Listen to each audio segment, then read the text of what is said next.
Before watching the video, subscribe the channel and then click on the bell icon to get all the update videos. Hello viewers, Assalamu alaikum. All of you are welcome to English Hospital 24 channel, and I hope that all of you are doing very fine, and I am also fine.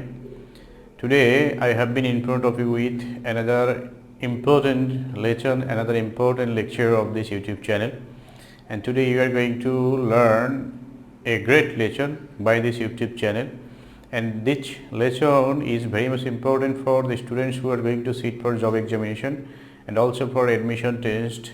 So you need to learn this lesson for English grammar of HSC, where you need to correct the modifiers and you need to use correct modifiers in your HSC English grammar. That's why this lesson is very much important for the students of HSC also. So let's see what I am going to teach you today, and this lesson is very much important for the students. So before going to enjoy this lesson, this important lesson, I would like to suggest you to subscribe the channel if you are not subscribed, and if you have already subscribed the channel, thank you so much. And all of you who are new here and who are visiting this channel for the first time are suggested or invited to subscribe this channel. Let's see what I am going to teach you today. This is determiners. So there are some determiners in English grammar which are very common in job examination and also for admission test and in HSC examination. So first, there are some specific determiners, and I have written all the determiners here, and if you can follow this lesson, you will be able to understand, or you will be able to learn these determiners correctly and properly. First, the determiners are articles. There are three articles, A and D, and these three articles are called determiners because these words are used before any type of any kind of noun, and articles are used before any noun. So when any article is used before any noun, that noun is called determiner. Determiner is also another type of adjective because these determiners are always used to indicate or to modify any noun. এই ডিটারমিনার্সগুলো দিয়ে কোনো নাউনকে modify করা বা কোনো নাউনের পূর্বে যখন ব্যবহার করা হয় তখন এই ডিটারমিনার্সগুলো অ্যাডজেক্টিভ হিসেবে ব্যবহৃত হয়। এইরকম বিভিন্ন পরীক্ষাতে এসে থাকে, জব এক্সাম সহ বিভিন্ন পরীক্ষাতে দেখা যায় এইচএসসি এক্সামে তোমার অনেক সময় বলা থাকে যে use pre modify or use determiners two pre modify the noun, এরকম বলা থাকে। সেক্ষেত্রে যদি ডিটারমিনার্স শব্দটি কী বা ডিটারমিনার্স জিনিসগুলো কী সেটাই তুমি চিনতে না পারো, তাহলে সেটি কারেক্টলি ইউজ করতে পারবে না। এই জন্য বুঝতে হবে যে প্রত্যেকটি যে আর্টিকেল রয়েছে, আর্টিকেলসগুলো ডিটারমিনার্স হিসেবে ইউজ করা হয়। বিশেষ পরীক্ষাতে একবার এসেছিল মাস, যেমন দে লাভ সো মাস এরকম ছিল, বা মাস শব্দটি ইউজ করা ছিল। সেখানে বলা ছিল যে which on is determiner here, সেখানে মাস শব্দটি হচ্ছে ডিটারমিনার, সেটি তোমাকে বের করতে হবে।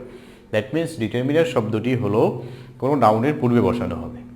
এখানে এ অ্যান্ড ডি এই আর্টিকেলসগুলো হচ্ছে ডিটারমিনার্স। তারপরে যেটি রয়েছে, আমি যদি একটি উদাহরণ দিয়ে দেখাই যে this is the book which I want। এখানে এই যে দি শব্দটি আর্টিকেলটি এখানে এই নাউনের পূর্বে ব্যবহৃত হয়েছে, এই দি হচ্ছে এখানে একটি ডিটারমিনার্স। তারপর যেটি রয়েছে সেটি হচ্ছে ডিমনস্ট্রেটিভস। ডিমনস্ট্রেটিভ হলো এক ধরনের প্রোনাউন। ডিমনস্ট্রেটিভ প্রোনাউন হচ্ছে ওয়ান কাইন্ড অফ প্রোনাউন। যে প্রোনাউনের বিভিন্ন প্রকার রয়েছে, তার মধ্যে ডিমনস্ট্রেটিভস হয়েছে এক ধরনের প্রোনাউন। এই ডিমনস্ট্রেটিভগুলো দিয়ে দূরের বা কাছের জিনিসকে নির্দেশ করা হয়। সেখানে দূরের বা কাছের সিঙ্গুলার বা প্লুরালকে নির্দেশ করা হতে পারে। যেমন এখানে এই দিস দিয়ে হলো কাছের সিঙ্গুলারকে বোঝায়, এই দেশ দিয়ে হলো কাছের প্লুরাল কোনো নাউনকে বোঝানো হয়, আর এই দ্যাট দিয়ে হচ্ছে দূরের কোনো সিঙ্গুলার নাউনকে বোঝানো হয়, দোজ দিয়ে কোনো দূরের কোনো প্লুরাল নাউনকে নির্দেশ করা হয়। হুইচ সাধারণত কোনো নাউনের পূর্বে ব্যবহার করা হয় এবং সেটি দিয়েও কোনো নাউনকে নির্দেশ করার ক্ষেত্রে এটিও অনেক সময় ডিটারমিনার্স হিসেবে ডিমনস্ট্রেটিভ প্রোনাউন হিসেবে ব্যবহৃত হয়। তাহলে যেমন এটি যদি এরকম হয়, this book is red, this book is red, তাহলে এই দিস শব্দটি এখানে ডিটারমিনান্স হিসেবে ব্যবহৃত হয়েছে এবং এটি এখানে একটি ডিমনস্ট্রেটিভ অ্যাডজেক্টিভে বলা হয়, এটিকে ডিমনস্ট্রেটিভ অ্যাডজেক্টিভে বলা হয়। কারণ হচ্ছে নাউনের পূর্বে যে শব্দটি বসে সেটি হচ্ছে অ্যাডজেক্টিভ। যদি নাউনের পূর্বে কোনো প্রোনাউন বসে সেটি প্রোনোমিনাল অ্যাডজেক্টিভ বলা হয়। যদি নাউনের পূর্বে আরেকটি নাউন বসে তখন সেটি কম্পাউন্ড নাউন হিসেবে প্রথম নাউনটি অ্যাডজেক্টিভ হিসেবে ব্যবহৃত হয়। এই ডিটারমিনার্সগুলো সাধারণত সেন্টেন্সের মধ্যে ডিটারমিনার্স যেগুলো থাকে সেগুলো অ্যাডজেক্টিভের কাজ করে এবং এই ডিমনস্ট্রেটিভ প্রোনাউন এখানে এটিকে প্রোনোমিনাল অ্যাডজেক্টিভও বলা হয়। তারপরে রয়েছে যে পজিটিভ প্রোনাউনগুলো হচ্ছে প্রোনাউনের যে 3টি বা 4টি রূপ রয়েছে তার মধ্যে পজিটিভ হলো একটি। এই পজিটিভ প্রোনাউনগুলো সাধারণত সেন্টেন্সের ডিটারমিন হিসেবে ব্যবহৃত হয় এবং এই প্রোনাউনগুলো সবসময়ই একা কোথাও বসে না, কোনো নাউনের পূর্বে ব্যবহার করতে হয়। যেমন মাই ইজ রেড, এটি কখনোই হবে না, তাহলে এই মাইয়ের পর একটা নাউন ব্যবহার করতে হবে। My shirt is red, my shirt is red, এখানে এই মাইটি হচ্ছে এখানে পজিটিভ প্রোনাউন এবং এটি হচ্ছে একটি ডিটারমিনার্স। এই পজিটিভ প্রোনাউনগুলোকে আবার এক কথায় পজিটিভ প্রোনাউনও বলে বা পজিটিভ প্রোনাউনগুলো পজিটিভ অ্যাডজেক্টিভও হয়, পজিটিভ অ্যাডজেক্টিভও বলা হয়। তাহলে এই ডিটারমিনার্সগুলো সাধারণত নাউনের পূর্বে বসে এবং এই পজিটিভ প্রোনাউন যেগুলো রয়েছে সবগুলোই এক একটি ডিটারমিনার্স। তারপর রয়েছে নাম্বারস, যে নাম্বারগুলো রয়েছে সেগুলো এক একটি ডিটারমিনার্স। নাম্বারগুলো যেমন আমরা বলে থাকি 1 2 3 এরকম করে 100 পর্যন্ত, সেখানে আবার আমরা অনেক সময় বলে থাকি 20 30 40 50 60 এই যেগুলো রয়েছে এগুলো নাম্বার। তাহলে এগুলো এক একটি ডিটারমিনার্স। যেমন হি ওয়ান্টস ওয়ান বুক বা এ বুক যেটাই বলি, তাহলে এই ওয়ান এখানে একটি ডিটারমিনার্স হিসেবে ব্যবহৃত হয়েছে, এটি এখানে একটি অ্যাডজেক্টিভও বটে। তাহলে এই নাম্বারসগুলো ডিটারমিনার্স হিসেবে ব্যবহৃত হয় এবং সেগুলো হচ্ছে সেন্টেন্সে অ্যাডজেক্টিভের কাজ করে এবং কোনো নাউনের পূর্বে ব্যবহার করা হয়। তারপর রয়েছে কোয়ান্টিফায়ার দিয়ে পরিমাণ বোঝানো হয়। যেমন ফিউ রয়েছে many, much, a few, some, any, তারপরে এভরি, ইস, এগুলো প্রত্যেকটি এক একটি কোয়ান্টিফায়ার মানে পরিমাণ বোঝানো হয় এগুলো দিয়ে। যেমন হি নিডস মাস রাইস, তার অনেক বেশি চাল প্রয়োজন, এখানে এই মাস হচ্ছে একটি ডিটারমিনার্স এবং সেটি হচ্ছে একটি কোয়ান্টিফায়ার। তাই যদি তোমাকে বলা হয় যে use quantifier to premodify the noun, তখন তোমাকে অবশ্যই একটি কোয়ান্টিফায়ার ইউজ করতে হবে এবং কোয়ান্টিফায়ারগুলো কি সেগুলো তুমি এখান থেকে আজকে শিখে নিলে যে এই শব্দগুলো হচ্ছে কোয়ান্টিফায়ার। যদি কোয়ান্টিফায়ার বলে সেখানে যদি তুমি 40 30 1 3 2 এগুলো লিখে দাও তাহলে সেটি হবে না। কোয়ান্টিফায়ার কোনগুলো সেগুলো অবশ্যই তোমার জানতে হবে, তারপরে সেটি সেন্টেন্সে ইউজ করতে হবে। এরপরে আরও কিছু রয়েছে ডিটারমিনার, সেগুলো হচ্ছে অল, বোথ, হাফ, এগুলোও সাধারণত সেন্টেন্সে যে ডিটারমিনার্স হিসেবে ব্যবহৃত হয়। যদি এরকম শুধু অল থাকে তখন সেটি আলাদা কথা, কিন্তু যদি বলা হয় অল পিপল ওয়েন্ট, এখানে অলটি হচ্ছে একটি ডিটারমিনার। আর যদি বলা হয়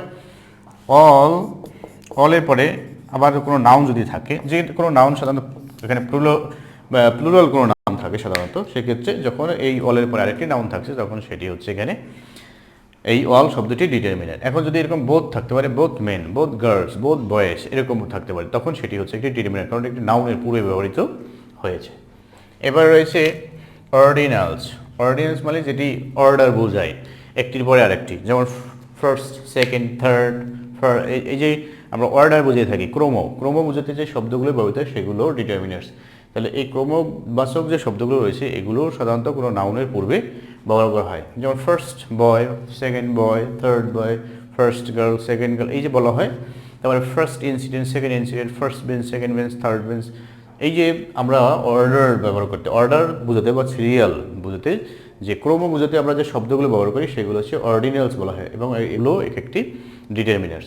তো এই যে ডিটারমিনার্সগুলো রয়েছে সেন্টেন্সে, এগুলো আমরা যখন ব্যবহার করি তখন এই শব্দগুলো একটি নাউনের পূর্বে ব্যবহার করা হয় এবং সেটিকে বলা হয় প্রি-মডিফায়ার। এবং প্রি-মডিফায়ার হিসেবে এটি এইচএসসি এক্সামের ক্ষেত্রে তোমাদের সলিউশনই করতে হয়। তাছাড়া এগুলো জব এক্সামের ক্ষেত্রে, বিসিএস এক্সামের ক্ষেত্রে পরীক্ষাতে আসে যে কোনটি ডিটারমিনার্স, তারপরে আসতে পারে কোনটি পজিটিভ প্রোনাউন, কোনটি পজিটিভ অ্যাডজেক্টিভ, এই ধরনের কোশ্চেন আসতে পারে। তাহলে এখানে যে শব্দগুলো আমি এখানে দেখিয়েছি এগুলোই হচ্ছে ডিটারমিনার্স এবং এগুলো সেন্টেন্সে কীভাবে ব্যবহৃত হবে মনে রাখতে হবে, যে কোনো নাউনের পূর্বে ব্যবহার হবে। তাহলে এই ডিটারমিনার্সগুলো কোনো নাউনের পূর্বে ব্যবহৃত হবে, আবার ডিটারমিনার্সগুলো নাউনের পূর্বে একটি অ্যাডজেক্টিভ হয়ে তারপরেও বা তার পূর্বে ব্যবহৃত হতে পারে। আবার এরকমও থাকতে পারে যে ডিটারমিনার্সের পূর্বে একটি আর্টিকেল রয়েছে, তারপরে একটি অ্যাডজেক্টিভ রয়েছে, তারপরে নাউন রয়েছে, সেক্ষেত্রেও তার পূর্বে ডিটারমিনার্স ব্যবহৃত হতে পারে।